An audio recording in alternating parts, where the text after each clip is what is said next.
Hello, it's Miss Karamy from the Crystal Lake Public Library again, and I have a story time for you. But first, you know what? I am so impressed with you. I am. All of you kids are doing something. That is the most amazing something. That is the first time in the history of somethings that anyone has ever done. Do you know what that is? You're like explorers, going through a forest jungle and coming out and discovering a new land. You are. And do you know why? Because you are going to school for the very first time. Some of you, and some of you, almost all of you, are going to school in a very different way, aren't you? Yeah. You have to wear a mask, or you have to Zoom classroom. It's insane. It's the first time ever. You're amazing. You're amazing, and your teachers are amazing, aren't they? For doing all of these things just so that you can learn. Well, guess what? One of my most scary moments in the whole history of scary moments for me was my first day of school. I was very nervous. I was very nervous. And usually I'm a little nervous every time I go to a new school or start a new teacher because you just never know. But you know what?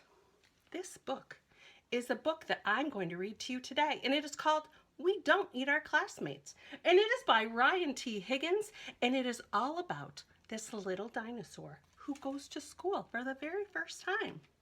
And she's a little frightened. Can you imagine a frightened dinosaur? I would never think they would be scared of anything. Nothing. But let's see what happens with Penelope. We don't eat our classmates. Oh, look at those dinosaur drawings. Those are amazing, aren't they? Penelope Rex was nervous. It's not every day that a little T-Rex starts her first day at school. It's not.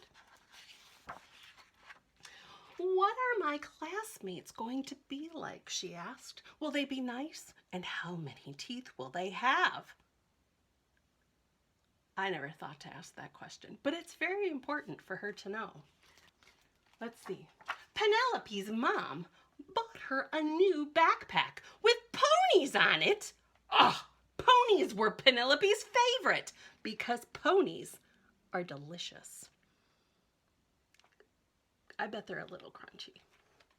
Penelope's dad packed her a lunch of 300 tuna sandwiches and just one apple juice.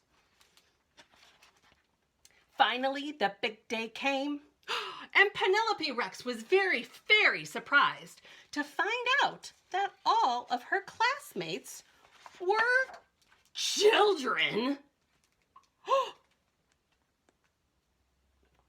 Can you even imagine?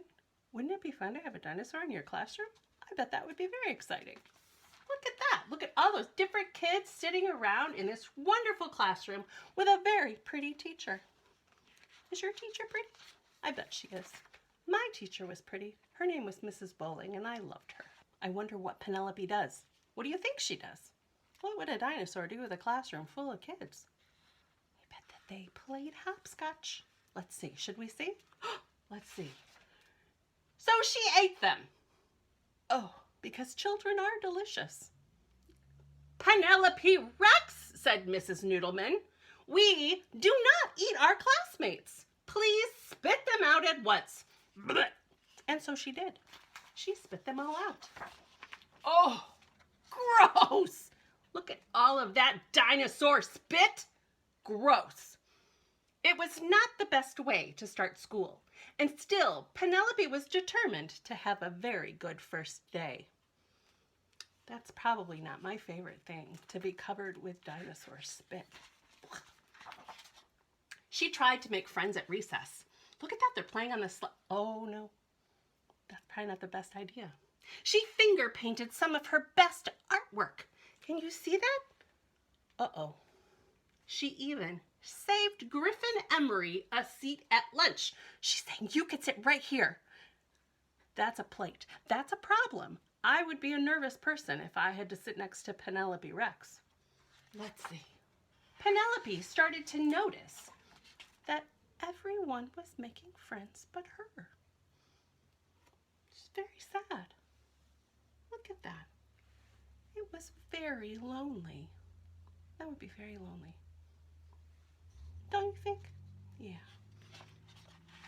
When she got home, her dad asked about her first day of school. I did not make any friends, Penelope cried. None of the children wanted to play with me.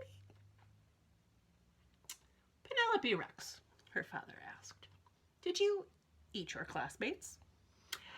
Well, maybe just sort of a little bit, she said. That's true, she did. Sometimes it is hard to make friends, said her dad, especially if you eat them. You see, Penelope, children are just the same as us. On the inside, only tastier. That gave Penelope a lot to think about. I have my best thinks at night when I'm laying in bed, don't you? The next day, Penelope tried really hard. But poor Penelope could not stop herself from eating classmates. Mrs. Noodleman, Penelope ate William Amato again. Poor William Amato. And they were all afraid of her. Look it, they're running. Oh, Penelope, I bet she's so sad. Everyone except Walter. They all ran away except Walter. And Walter was a goldfish. He looks very fun, doesn't he? So Penelope tried to make friends with him. Will you be my friend, she said. What do you think Walter said? I bet he likes her. Jump! Oh! Oh! Look at that!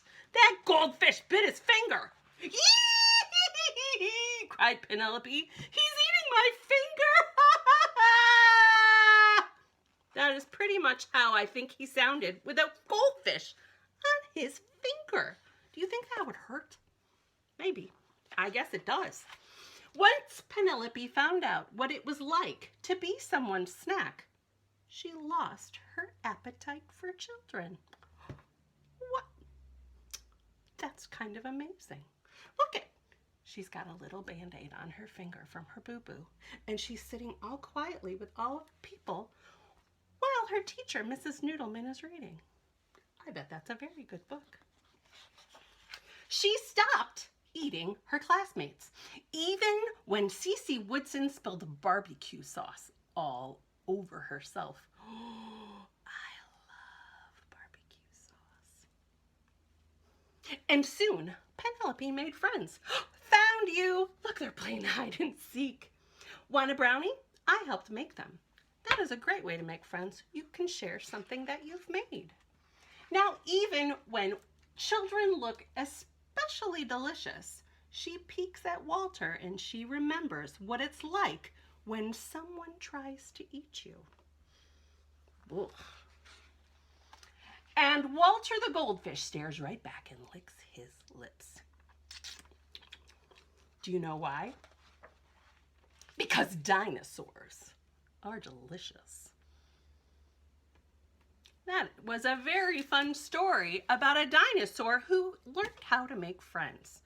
I know that every single one of you is trying your very hardest this year, and you're working through so many new things, and it's a little bit nervous and a little bit scary, but you are going to do a fantastic job if you just keep trying. Thanks for coming to my story time. I hope you have a really good school year. Come see me soon. Bye now.